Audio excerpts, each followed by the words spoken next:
समर्थन कर सकता हूं, लेकिन आप पहले ये बताओ कि ब्राह्मण होता कौन है? ब्राह्मण होता है जो ब्रह्म को जानता है।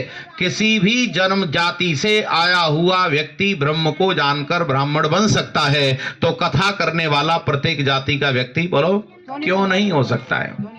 यहां पर एक दुर्भाग्य है हमारे देश का। हमारे देश का दुर्भाग्य है कि जैसे हम जो चर्चाएं यहां कर रहे हैं वो गांव के दूसरे व्यक्ति के पास नहीं जा रही है, और जो गलत परंपराएं वो सबको मालूम है, गलत बातें सबको मालूम है, क्योंकि जो कथाएं हो रही हैं उन कथाओं के माध्यम से गलत बातें सब जगह पहुंच गई हैं, लेकिन सही बातें दूर तक नहीं जा पा रही हैं, इसीलिए इसका असर दिखाई नहीं देता है। मैं आपको बिल्कुल साफ सुथरी भाषा में बताता हूं, जाट, नाई, धीवर, गूंजर, पंडित, यादव ये जातियां नहीं हैं। कान खोल करके सुनो, बोलो ये क्या है? जातियां। अब क्यों नहीं है जातियां? जातियां क्या होता है? तो जाति शब्द दर्शन का शब्द है, जिसका अर्थ है समान प्रसवात्मिका ज्ञाति, जिनका समान प्रसव होता है, अर्थात प्रसव का अर्थ है जन्म, जिनका जन्म एक तरह से होता है, जिनकी आकृति एक जैसी होती है, उसे एक जाति के कहा जाता है। इस आधार पर हम सबकी बोलो एक जाति हुई। तब इसमें यहां कहां ऊंचा हो गया और कहां नीचा हो गया, इस आधार पर कोई भी व्यक्ति कथा कर सकता है, कोई भी व्यक्ति कथा सुन सकता है, और प्राचीन काल से जो प्रवचन आदि होते चले आ रहे हैं उनमें इस प्रकार का कोई जाति पूछ करके विषय आगे नहीं बढ़ा रहा।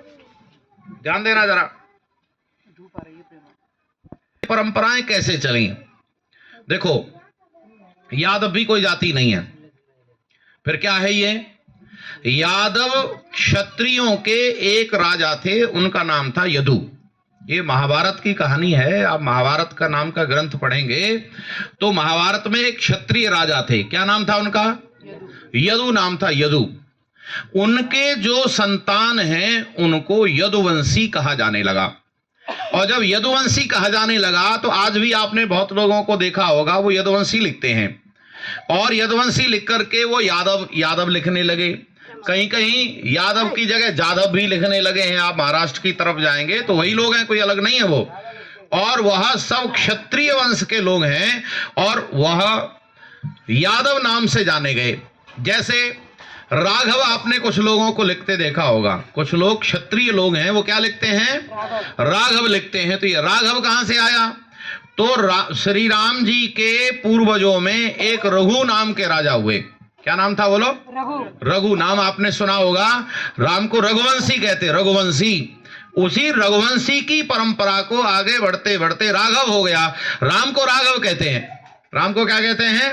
हे राघव, हे राघव कह के संबोधित करते हैं। अर्थात जो राजा, प्रसिद्ध राजा होते हैं, उनके क्रम को आगे वंश परंपरा के रूप में, अर्थात गोत्र के रूप में या टाइटल के रूप में आगे बढ़ने लगे हैं। चलिए, फिर आपके मन में आएगा कि जी ये और क्या परंपराएं थी? तो ये जो परंपराएं थी ये वर्ण परंपराएं थी। बोलो जी, क्या है ये? इसको वर्ण व्यवस्था कहते हैं। इसको वर्ण व्यवस्था कहते हैं। तो वर्ण व्यवस्था क्या होती है? तो 4 वर्ण होते हैं। एक वर्ण होता है जिसे ब्राह्मण कहते हैं, दूसरा होता है जिसे क्षत्रिय कहते हैं, तीसरा वैश्य होता है, और चौथा शूद्र होता है। बैठ जाओ। ये जनरल नॉलेज का प्रश्न है कि भाई वर्ण है 4, ब्राह्मण, क्षत्रिय, वैश्य और शूद्र। अब ये किसने बनाए? तो आपने यहां चर्चाएं होते देखी होगी कि जी मनु ने बनाए। बिल्कुल गलत बात है। मनु ने कोई वर्ण परंपरा नहीं बनाई, बल्कि वर्ण परंपरा जो वेदों से आगे बढ़ी उसी क्रम को उन्होंने आगे बढ़ाया। और जरा ज्यादा ध्यान से सुनना मैं क्या बात कर रहा हूं, इसीलिए कहीं का कनेक्शन कहीं फिट ना हो जाए, कुछ का कुछ गलत अर्थ ना निकल जाए। ब्राह्मणों से मुख मासीत वाहु राजन्य कृता, ये वेद का मंत्र है। इसका गलत अर्थ करके लोगों ने कहा कि परमात्मा के मुख से ब्राह्मण पैदा हुआ। परमात्मा के मुख से, विराट परमात्मा है, उसके मुख से ब्राह्मण पैदा हुआ, और हाथों से क्षत्रिय पैदा हुआ, पेट से वैश्य पैदा हुआ और पैरों से शूद्र पैदा हुआ, ये गलत अर्थ है। जरा ध्यान देना। अभी कोई ये चर्चा सुने कि जी पंडित जी भी बता रहे थे कि परमात्मा के मुख से ब्राह्मण पैदा हुआ, ये गलत अर्थ है। ये अर्थ बोलो सही नहीं। फिर सही अर्थ क्या है? क्योंकि परमात्मा तो निराकार है, तो परमात्मा का मुख ही जब नहीं है तो मुख से किसी मनुष्य के पैदा होने की संभावना कैसे हो सकती है?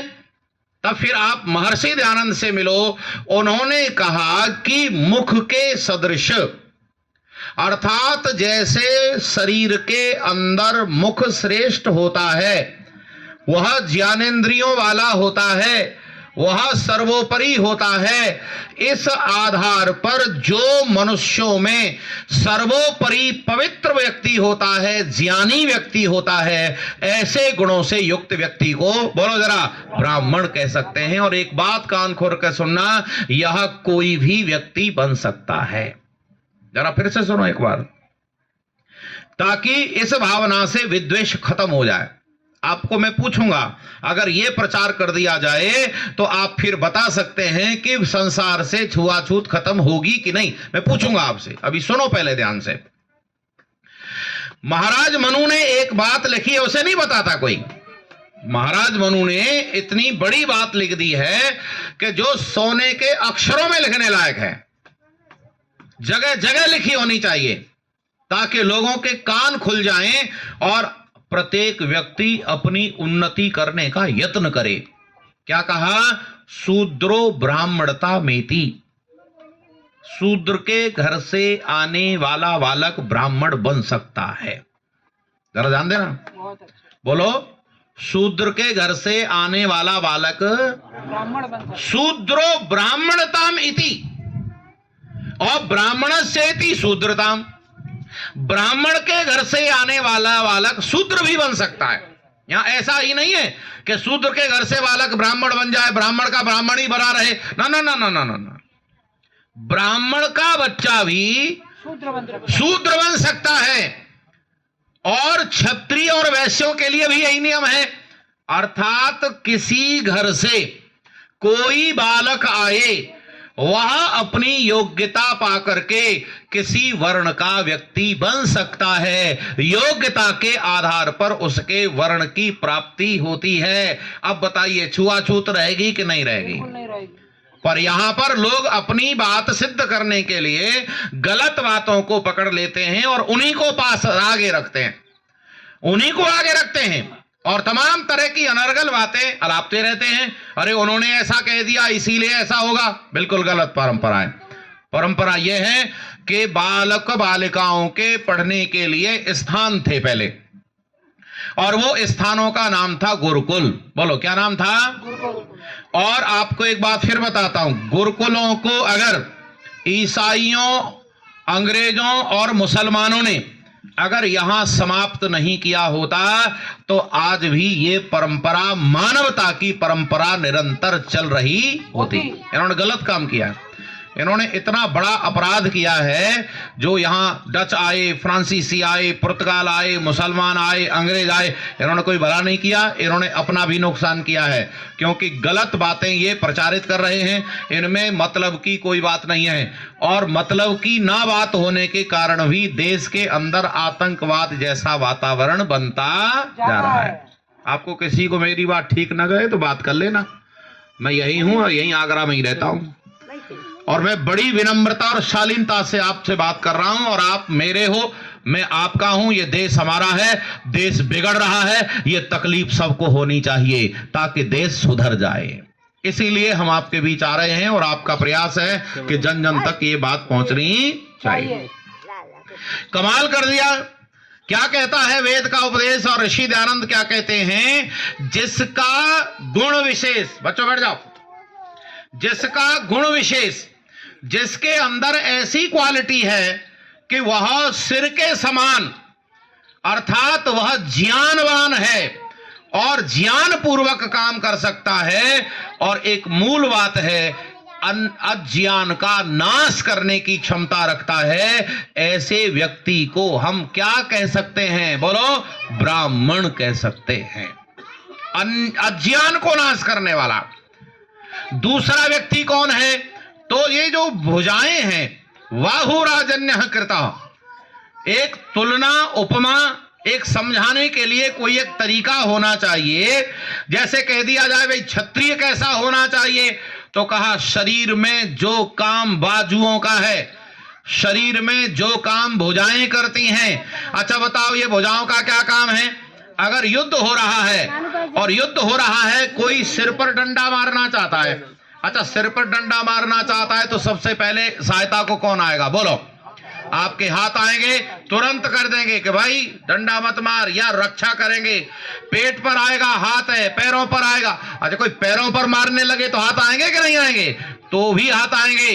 अर्थात ये हाथ रक्षा करने वाले हैं। अर्थात जो नौजवान बड़ा होकर के, पढ़ करके, लिख करके पहली श्रेणी को प्राप्त नहीं कर सका, अर्थात वो पढ़ाने का काम नहीं कर सकता है, हाँ वो रक्षा का काम कर सकता है, तो बोलो उस नौजवान को क्या कहना चाहिए? उसे क्षत्रिय कहना चाहिए।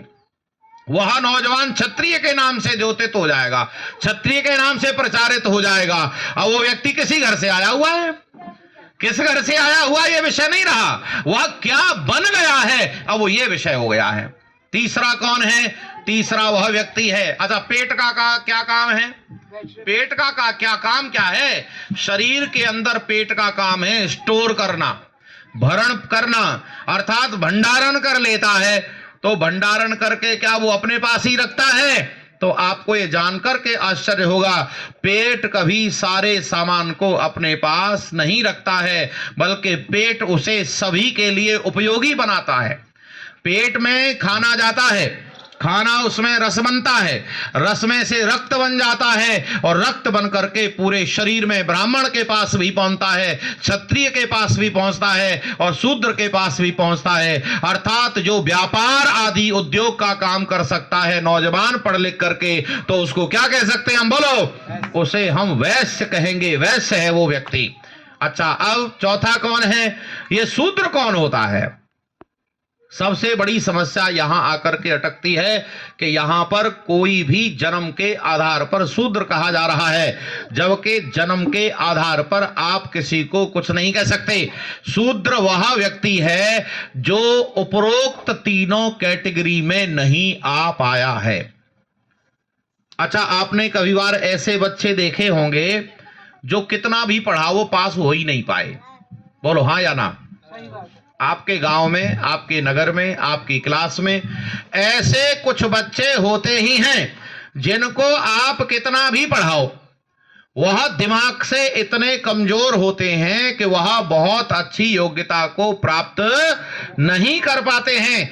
तब फिर उनके लिए क्या आदेश है? अच्छा बताओ पैर क्या काम करते हैं? तो कहा वो पैर की तरह रह जाते हैं। तो पैर का क्या काम है? पैर का काम है पूरे शरीर को ढोकर ले जाना, पूरे शरीर को। वह वैश्य को भी ढोता है और क्षत्रिय को भी ढोता है, सिर को भी ढोता है, पूरे शरीर को ढोने का काम करता है। अर्थात जो बालक, जो बालिका उपरोक्त तीनों वर्णों की योग्यता प्राप्त नहीं कर सका है, वह तीनों वर्णों के साथ रह करके उनके आदेश के अनुसार काम करे, उस व्यक्ति को क्या कहा जाना चाहिए? बोलो, शूद्र कहा जाना चाहिए। पहले तो एक बात सुनो, ये शूद्र अस्पृश्य नहीं है। ये शूद्र नाम का जो व्यक्ति है यह अछूत नहीं है। यह हमारे घर में भोजन बनाएगा, हम कहेंगे वैसे बनाएगा, बार बार बताएंगे, उसके साथ एक आदमी रहेगा, बोझा ढोने का काम करेगा। और एक बात कान खोल करके सुनना, यह व्यक्ति ब्राह्मण के घर से भी हो सकता है, क्षत्रिय के घर से भी हो सकता है, वैश्य के घर से भी हो सकता है। जो पढ़ा लिखा नहीं है वह ब्राह्मण नहीं कह सकते, उसे तो हम, बोलो जरा जोर से, शूद्र ही कहेंगे। अब बताओ इस व्यवस्था में आपको दोष कहां नजर आ रहा है? बताओ है कोई दोष? पर दोष पैदा कर दिया। लोगों ने वो पाठ नहीं पढ़े जिन पाठों में सत्यता है। क्या लिखा? जन्मना जायते शूद्र संस्कारात द्विज उच्यते। यह क्या कह रहा है? यह कह रहा है कि जन्म के आधार पर हम सब एक जैसे हैं, हम सब शूद्र हैं, संस्कारात द्विज उच्यते। यहां पर एक शब्द प्रयोग किया गया है द्विज। बोलो जी क्या है ये, क्या होता है? तो संस्कृत में द्विज शब्द प्रयोग किया जाता है जिसके दो जन्म होते हैं। तो आप में से कुछ लोग कहेंगे क्या बात कर रहे हो, दो जन्म भी होते हैं क्या? हाँ, दो जन्म होते हैं। एक जन्म होता है मां के गर्भ से, जननी के गर्भ से, और एक गर्भ होता है गुरु का, आचार्य का, विद्या का गर्भ होता है। अर्थात ये दो जन्म जिसके हो जाते हैं, बोलो उसे क्या कहते हैं? उसे द्विज कहते हैं। और यह कोई भी हो सकता है। प्राचीन काल में बालक बालिकाओं को गुरुकुल भेज दिया जाता था। ध्यान देना, प्राचीन काल में बालक बालिकाओं को गुरुकुल भेज दिया जाता था। और गुरुकुल जब भेजा जाता था तो वहां उसका यह नहीं पूछा जाता कि ये किसके घर से आया है, और अगर किसके घर से आया है ये पूछा जाता तो योगेश्वर कृष्ण और सुदामा एक क्लास में, बोला जरा, कैसे पढ़े? नहीं पढ़ सकते थे। ब्राह्मण का बच्चा भी वहीं पढ़ेगा, क्योंकि वह उस समय ब्राह्मण नहीं है। वो बच्चा ब्राह्मण, बोलो, नहीं है। बच्चा शूद्र के घर से भी वहीं पढ़ेगा। और एक बात और सुनो, वहां पर राजा के बच्चे को ज्यादा राजसी ठाटों में नहीं रखा जाएगा। वहां बच्चा जब पढ़ने जाएगा तो वह केवल और केवल दो वस्त्रों में ही जाएगा। एक नीचे कटवस्त्र बंधा होगा, एक ऊपर से उत्तरीय ओढ़े हुए होगा। आप लोगों ने गुरुकुल के ब्रह्मचारियों को देखा होगा, वह केवल लंगोट पहनते हैं और उसके बाद दो कपड़े पहनते हैं, एक नीचे बांधते हैं, एक ऊपर। आप उन्हें पहचान सकते? अच्छा, स्कूल के बच्चों को पहचान सकते हैं कि ब्राह्मण का एक क्षत्रिय का? ऐसे ही गुरुकुल के बच्चों को नहीं पहचाना जा सकता। सारे बच्चे एक जैसे रहते, खाना एक जैसा, रहना एक जैसा, साथ साथ पढ़ना। अब पढ़ना, सहना, रहना सब एक साथ है। अब उनमें से बुद्धि, विवेक, कौशल के आधार पर जो ऊंचा निकल जाएगा उसको गुरुजी वर्ण प्रदान करेंगे। जोर से बोलो, कौन प्रदान करेगा? गुरुजी। गुरुजी प्रदान करेंगे। लेकिन दुर्भाग्य हमारे देश का है, यहां पर अब गुरुजी के हाथ में कुछ नहीं रह गया। हम अपने घर से ही उस बच्चे को तैयार करके भेज देते हैं। कमाल है, आर्य समाज के से पहले, जरा कान खोलकर सुनना मैं क्या कहना चाह रहा हूं। आर्य समाज ने क्या किया? आर्य समाज से पहले आपको कोई जाट शास्त्री मिले तो बताओ, कोई यादव शास्त्री मिले तो बताओ, आपके गांव में कोई जाति है, उस जाति का कोई शास्त्री मिले तो बताओ। आर्य समाज ने हर जाति के शास्त्री बना दिए। जरा ध्यान देना मैं क्या कह रहा हूं। आर्य समाज के बाद ये पंडित बने, शास्त्री बने। आज हमारे यहाँ भेदी आप किसी बच्चे को, उसको शास्त्री बना देंगे, आचार्य बना देंगे, पुरोहित बना देंगे, आपके यहाँ संस्कार कराएगा। ऐसा नहीं है कि वो केवल ब्राह्मण के घर से आकर के वो केवल संस्कार करा सकता है। और आपको ये जानकर अच्छा लगेगा कि बालक तो बालक, बालिकाओं को पढ़ाने का अधिकार नहीं था। आर्य समाज ने बेटियों को भी शास्त्री आचार्य करके उनको भी पंडिता बना दिया। यह है आर्य समाज की देन। आर्य समाज के साथ आप जुड़ो, आप अपने आप को निश्चित रूप से आनंदित पाएंगे। अच्छा, यहां आपको बताया जाता है कि कौन जाति का व्यक्ति आ रहा है। आपके मंच पर कौन जाति का व्यक्ति आकर के व्याख्यान कर रहा है, ये पता है आप लोगों को? कुछ नहीं पता। आपसे पूछा जाता है कि आप कौन सी जाति के हो, आपस में मिलते व्यवहार किया जाता है तो पूछा जाता है कि कौन सी जाति के हो? कभी पूछा नहीं जाता है, क्योंकि हम जो जाति मानते हैं वो मानव जाति एक मानते हैं। इसीलिए आर्य समाज जब तक सारे संसार में प्रचारित नहीं होगा, जब तक ऊंच नीच का भेदभाव समाप्त नहीं होगा। इसीलिए आर्य समाज ने आपको एक और बात बताएं, केवल सारे लोगों को ही नहीं, ब्राह्मण की बेटियों को भी पढ़ने का अधिकार नहीं था। ब्राह्मण की बेटियों को भी, जो अपने आप को कहते हैं ना हम जी बड़े पंडित हैं, उनके घरों में भी बेटियां नहीं पढ़ सकती थी। और वेद पढ़ने का अधिकार तो बिल्कुल नहीं था। पढ़ ले और पैसे पढ़ ले, वेद नहीं पढ़ सकती। बनारस के अंदर विश्वविद्यालय में, और वहां भी वो एक पौराणिक व्यक्ति थे, उनकी समझ में आया, आर्य समाज के परिवारों से जुड़े, उन्होंने कहा कि मेरी बेटी है, ये पढ़ना चाहती है वेद, तो पौराणिकों ने मना कर दिया। आर्य समाज के लोग वहां गए, उन्होंने कहा आप हमसे बातचीत कर सकते हैं, इस बेटी को पढ़ाना पड़ेगा। आपको आश्चर्य होगा सुन करके, उन्होंने कहा हम इसको क्लास में बैठने का अधिकार दे सकते हैं, पर आपको ये जानकर आश्चर्य होगा कि क्लास को रोज जाने के बाद गंगा जल से धोया जाता था। शायद आपको अनुमान लग गया होगा कितनी विकृत मानसिकता के लोग हैं। लेकिन आर्य समाज ने कभी पीछे नहीं हटी। अब हमारे यहाँ बेटियां सब गुरुकुल हैं, बेटियों के गुरुकुल हैं, कन्या गुरुकुल हैं, बेटियां शास्त्री करती हैं, आचार्य पढ़ती हैं, वेद पढ़ती हैं, वेद याद हैं, चतुर्वेदा तक बेटियां हैं यहाँ। तो मैं आपको एक तो विनम्रता से ये निवेदन कर रहा हूं कि आप ये व्यवहार को करना शुरू करो। हम अगर किसी को जन्म के आधार पर ऊंचा मानते हैं, जन्म के आधार पर नीचा मानते हैं, तो हम मानसिक रूप से रोगी हैं। हमें अपने दिमाग का इलाज कराना चाहिए। इसीलिए प्रत्येक व्यक्ति का सम्मान करो, और सम्मान करो, और अधिक सम्मान करना है तो योग्यता के आधार पर सम्मान करो। किसी का भी योग्यता के आधार पर सम्मान करो। अच्छा, अब अध्यापक लगते हैं, सरकार वहां पर नियुक्तियां करती है, तो बताओ जाति देखकर करती है कि योग्यता देखकर करती है? योग्यता देखकर। ये तो अपने आप ही तय हो जाना चाहिए। योग्यता के आधार पर सरकार में नियुक्तियां होती हैं। एक पंडित की भी नियुक्ति होती है। जेसीओ होता है आर्मी में, JCO junior commission officer army में, उसको क्या कहते हैं? धर्म शिक्षक कहते हैं, रिलीजन टीचर। आर्मी में एक धर्म शिक्षक होता है, और अब वहां पर किसी भी जाति का बच्चा उस पद पर बैठ सकता है, उस पद पर बैठ सकता है। मेरे ऐसे कई मित्र हैं जो यादव हैं और धर्मगुरु के पद पर बैठे, वो तो रजिस्टर्ड पंडित हो गए। रोको, बोलो हो गए कि नहीं हो गए? रजिस्टर्ड पंडित हो गए, रजिस्टर्ड, सरकार के द्वारा मोहर लगाकर। लेकिन इसमें सरकार का भी बहुत बड़ा हाथ है कि हम तो बनाने की कोशिश कर रहे हैं कि सब लोग उच्च स्तर के बन जाएं, पर सरकार ने मोहर बनाकर कह दिया तुम आगे नहीं बढ़ सकते, और लोगों ने स्वीकार कर लिया। हम SC ST OBC, ये बताओ कौन बना रहा है? सरकार बना। या तो व्यक्ति खुद बन रहा है, सुनो सुनो सुनो सुनो, बोलो जरा जोर से, या तो व्यक्ति खुद बन रहा है सर्टिफिकेट लेने के लिए, और सरकार उस पर मोहर लगा रही है। लो बताओ क्या करोगे? इसमें किसका दोष है? आर्य समाज और सरकार इस विषय पर विरोधी खड़े हो गए। बोलो हो गए कि नहीं हो गए? आर्य समाज क्या बना रही है? इंसान बना रही है, और सरकार क्या बना रही है? ओबीसी बना रही है। सरकार जाट नाई धीवर गुर्जर पंडित यादव बना रही है। अब बताओ समस्या को किसने खड़ी की? और उसी आधार पर अब गणनाएं होंगी, और उसी आधार पर निर्वाचन होंगे, और अगर निर्वाचन होंगे उसी आधार पर लड़ाइयां होंगी। बोलो हाँ या ना?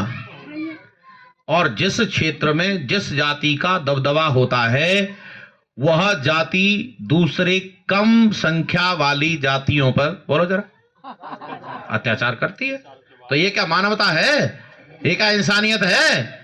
ये इंसानियत नहीं है। इंसानियत तो यह है, ऋषि दयानंद कहते हैं, अगर व्यक्ति कमजोर है और धर्मात्मा है तो हम सबको उसका भी आदर करना चाहिए, और अगर व्यक्ति अत्याचारी है और अगर वो बलवान है तो हमें उसका भी आदर नहीं करना चाहिए। यह है इंसानियत। कहां इंसानियत को खोजते फिर रहे हम? इंसानियत केवल भीड़ में इकट्ठी हो गई है अब। इसीलिए बंधुओं, मेरा सबसे पहला निवेदन यह है कि हम सबको एक बैनर तले खड़े होकर के जातिवाद को दूर करना पड़ेगा, ताकि समाज में समरसता स्थापित हो सके।